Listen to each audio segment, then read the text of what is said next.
विपक्ष की मांग से ध्यान हटाने के लिए बार बार अपमान की बात उछाली जा रही है क्या?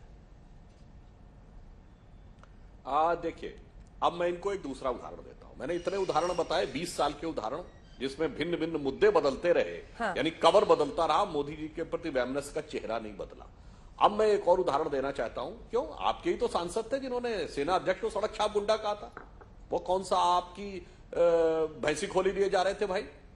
उनके लिए इन शब्दों, अपशब्दों का इस्तेमाल, मतलब डीजीएमओ और एयरफोर्स चीफ के द्वारा बालाकोट और सर्जिकल स्ट्राइक के बाद के उसके ऊपर उन पे सवाल उठाना, ये किसने कहा? कहीं मीडिया के एक सेक्शन के ऊपर आक्षेप लगा देना, कहीं जुडिशरी के एक सेक्शन के ऊपर आक्षेप लगा देना, ये क्या है भाई? ये तो आप अपशब्दों का प्रयोग एक नहीं अनेक लोगों पे करें। अरे यहां तक कि हमें तो ये याद आता है, इतना ज्यादा घृणा भरी हुई है कि भारत के बारे में कुछ भी निकल जाए। अब बताइए, हंगर इंडेक्स में पाकिस्तान जैसे दिवालियापन के कगार पे खड़े हुए, अनाज के लिए दंगे झेल रहे देश से हमारी रैंकिंग नीचे हो जाए तो कैसे आके थर थर छाती ठोक ठोक के बोलने लगे थे। तो आप तो भारत, भारतीय समाज, भारतीय संस्कृति से लेके भारतीय सेना तक किसके लिए आप शब्दों का प्रयोग नहीं किया? चले एक बार प्रधानमंत्री जी का पक्ष किनारे रख देते हैं, आप बता दें, क्योंकि आपके जो मन में भरा हुआ है कांग्रेस पार्टी में, वही बोलेगा। अब एक तथ्य की भी बात कह देता हूं। अभी इन्होंने कहा नेशनल हेराल्ड की बात, तो मैं दर्शकों को याद दिला देना चाहता हूं, नेशनल हेराल्ड का केस भारत सरकार ने नहीं, या वही बोलिएगा जो सोच के आए हैं सुधांशु जी? जेपीसी पे भी बोलिएगा या वही बोलिएगा जो सोच के आए हैं? नहीं, मैं आ रहा हूं। हाँ। मैं मैं फैक्ट के साथ आ रहा हूं। इन्होंने कहा कि अब मैं इस पे, इसीलिए मैंने कहा ना फैक्ट्स भी बता देता हूं।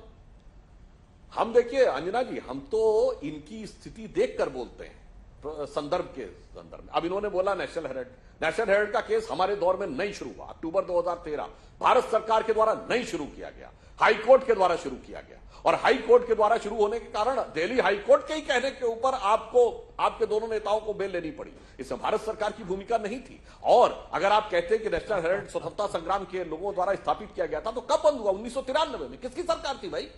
आप बचा नहीं पाए जवाहरलाल नेहरू की लीगेसी को।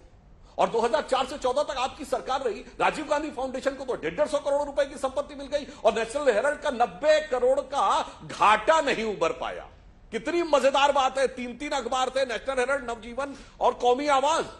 अरे अगर 1-1 करोड़ रुपया आप विज्ञापन दे देते इनको, तो 10 साल में लोग 90 करोड़ का विज्ञापन के द्वारा कर लेते। वो मदद नहीं करनी थी, मदद तो राजीव गांधी फाउंडेशन को करनी थी। इसका किसी के पास जवाब है?